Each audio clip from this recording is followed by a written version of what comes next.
Hey you guys, welcome back to my channel. As you can see here next to me today is my wonderful mother. And today, as I promised you guys a while ago, I'm going to be asking her questions on what it was like raising me growing up and, having a blind child. Hi everyone, nice to be here with you guys. Okay, so number one is, can you talk a little bit about some of the feelings and emotions that you felt when I lost my sight? It was very, very overwhelming for me. I just could not. It was like unbelievable. It was shocking.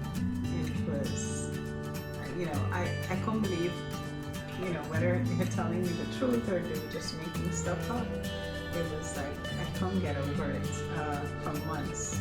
For a long time. It was so, it just shifted my whole being, because you were this beautiful girl, little baby girl. I mean, I'm still. Of course you still are. And then to find out that, just in a few seconds this happened, with just like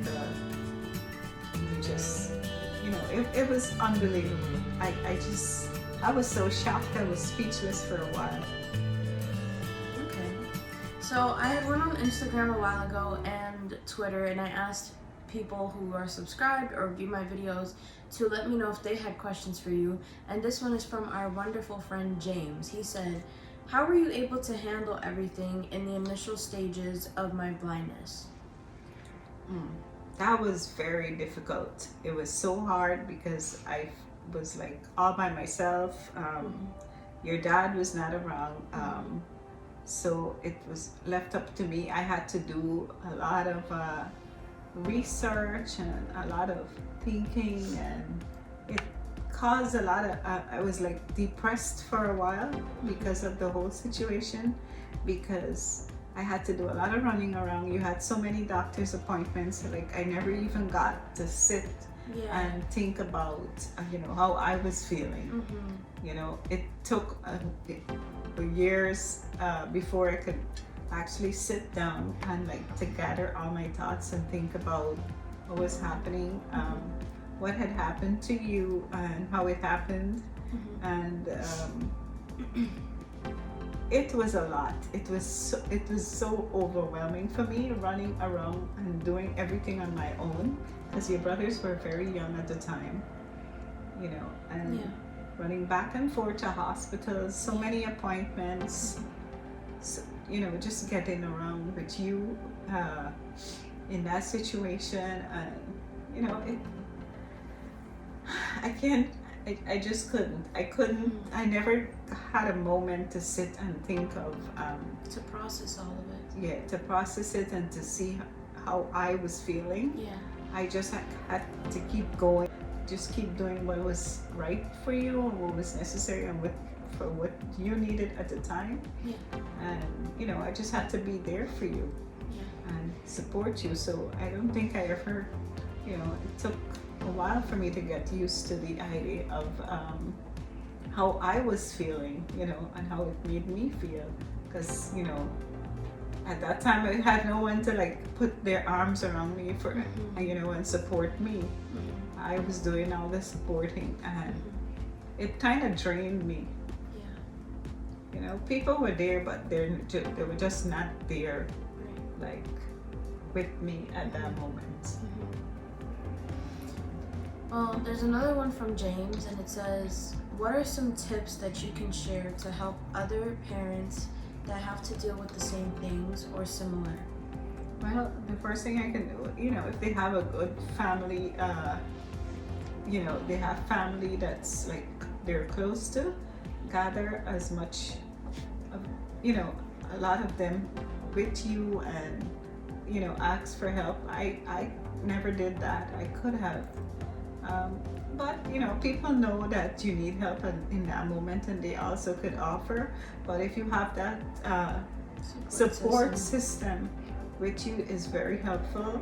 And use your resources, Google, and like find ways and means how to do things, how to get around, talk to people, when you're out there, meet new people, you know, that have the same challenges as you and parents, and you know, speak to them and find out, you know, how they cope, you know, and then, you know, gather all the information together, and then you know, slowly process everything together, and that's how you can, you know, help yourself and help your child, Yeah.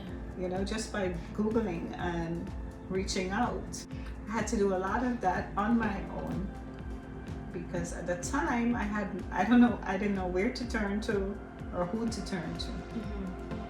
So I came up with everything on my own. I started reading a lot online stuff and just started, you know, get into organizations that could help.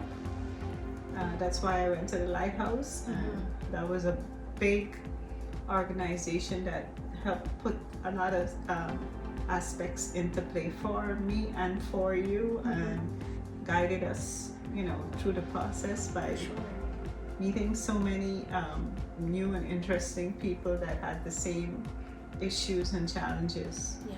So that's one way you can go about meeting people and finding resources for you and your child. Perfect. So another question for me is, I know you had to pay a lot of attention to me because of, you know, everything that was going on. Was it harder for my brothers? Like, did they ever feel left out because you were paying so much attention to me? And what did you do to make sure that, you know, you were able to dedicate time to them as well? Well, I definitely paid a lot of attention to you, more than I did to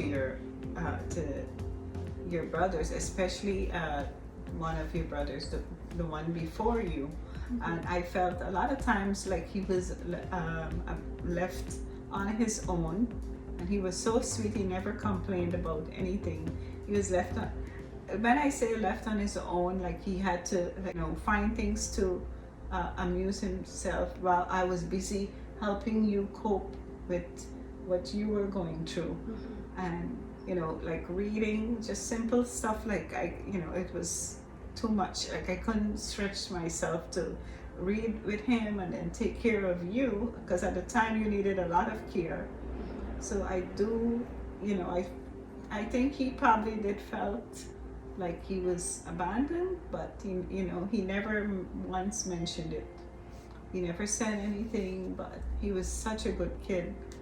He was very helpful too with you, and although he was so young, he was always willing to help, you know, to get stuff for you, to sit with you, and just be. He was like a role model. He just took on that part and he played it really well.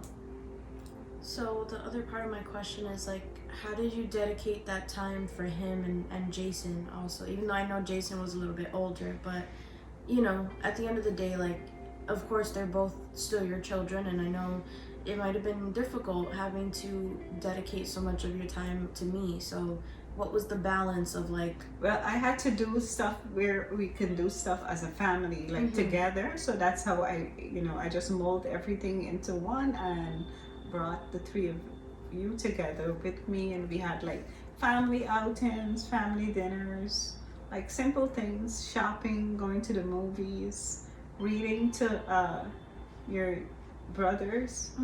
Well, the older one, he did a lot of stuff too. He was also very helpful with everything. He took on a role, like a fatherly role, although he was so young, with you, always trying to help, always helping.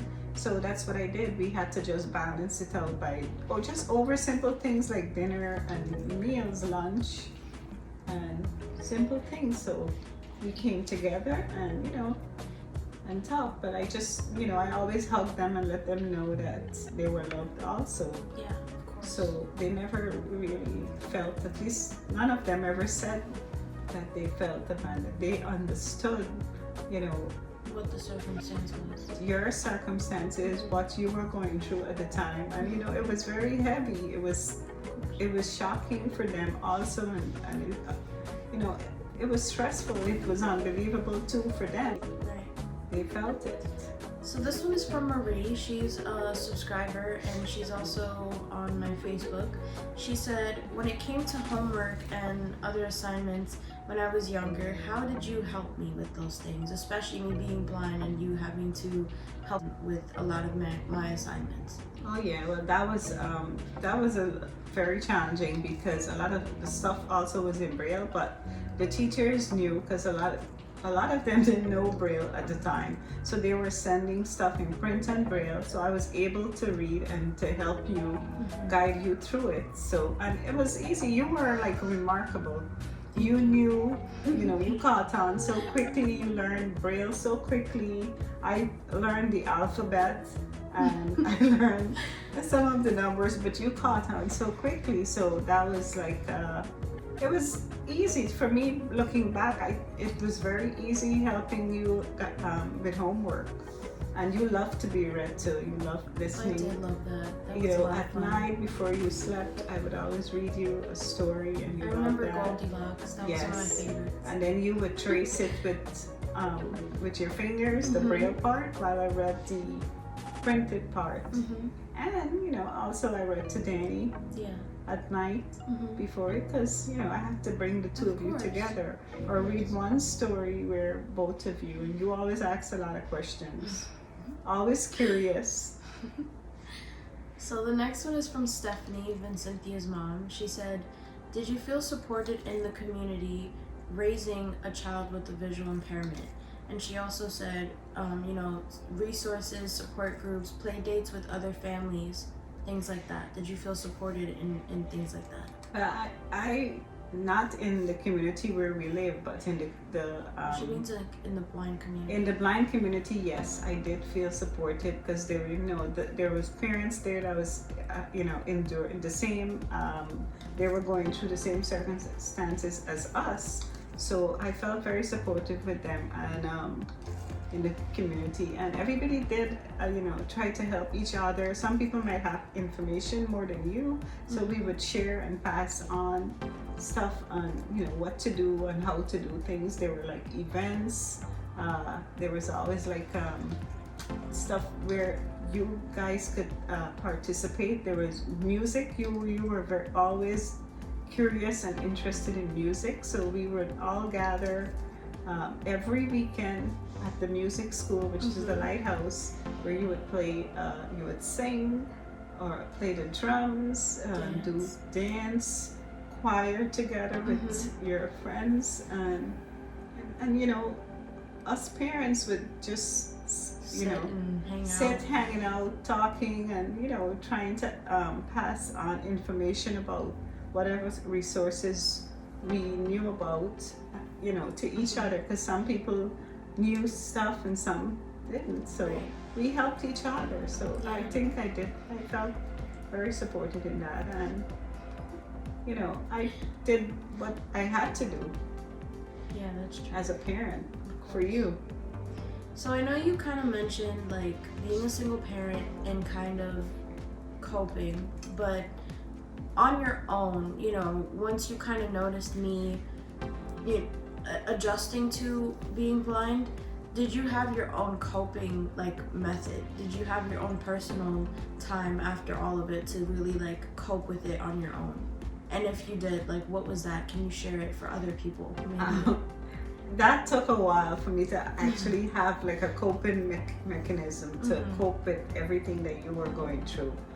You adapted really well to it. I couldn't believe it. I think you adapted better than I did, and you adapted faster, maybe because you were younger, but it took a while for me to actually accept it, because I was always hoping, I always have this hope that your vision was going to be restored because you were born with your sight. So I always had that hope, and then it took years for me to realize, what, this is what it is. You lost your sight at a young age, and this is what we're going to be living with. I have to just go about, accept it for what it is, and own it and be proud of it. And you were proud of it, so I had to show you that I love you a lot and I care about you, and I'll do everything to support you. And just, live with it. So I accepted it. But it took many years for me to accept it. I think you did a better job than I did. And I always, I admire you for that. Right? You were so strong. You survived so much. You survived 2 surgeries, right? But you survived it. So you've been through a lot, and look at you today. There's a lot of people that are like sighted that have not achieved what you have achieved, right? Going to college, doing all this technical stuff, So I'm very proud of you. Thank you, Mom. And that kind of leads to my next question. There's only a few left. But growing up, like, did you ever think that there were things that I probably wouldn't be able to do, like going to college or, things like that might limit me? I never doubted that you would go to college. You could. There's nothing. Being blind does not stop you. It's just, your disability does not define who you are. You can be so many things. Your blindness does not prevent you from learning, from having an education, from going to college, and from achieving what you wanted. The only difference with you and a sighted person is that you have to do things differently, right? You have to learn differently. You have to use a braille note, while they're using pen, paper, and you can use a computer better than I can. You could use an iPhone, right? So you can do all those things, and you're blind. So this is what sighted people do. You're just learning differently from a sighted person. Right? And you're doing the best you can, and I'm proud of you and your friends. It's amazing. Thank you. Now that I'm older, how do you feel when you see me doing things independently, like going to college and even having a YouTube channel, advocating for things that I'm passionate about? What are your thoughts on that? I feel very proud to see that you have achieved so much, during college, everything that you have learned, and you put it into your YouTube channel, and I know you want it to be something big, and I know that one day, I just believe that one day you will be able to showcase and show people, what you have, what you want to tell, and tell your story. I'm very proud of everything that you have achieved. Thank you. Going to college, and you're about to graduate, and not a lot of people could say they graduate from college. You would be one of those people. And do you have any fears, like when you see me doing things independently? The only fear I have is of you lighting the stove. Well, if I go out and I'm in, with a little friend. That's my only fear.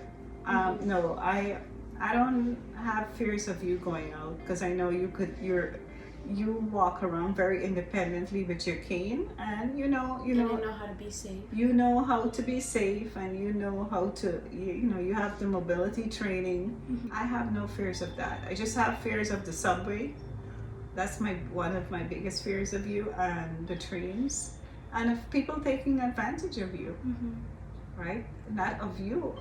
People just tend to, there's a lot of people out there that just would look at you, and that would be an opportunity for them to take advantage of you. Not just you, but any person that they see with a disability. Right? But that's my fear. That's my fear, and I'm very proud of you for everything you've achieved and you're going to achieve.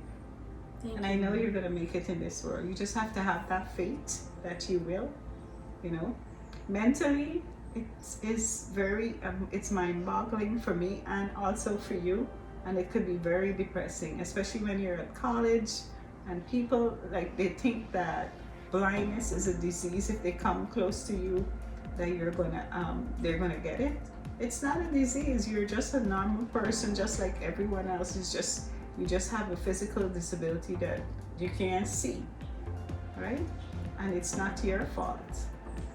It's not your fault that you can't see. Well, Mom, I want to thank you so much for doing this with me. It was really special and important to me.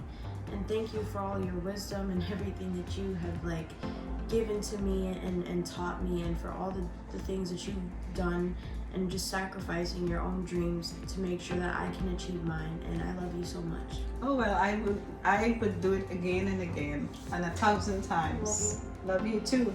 And you just keep your head up high, and don't let other people words hurt you with your disability. I don't know if I could ever have been like that if the roles were reversed.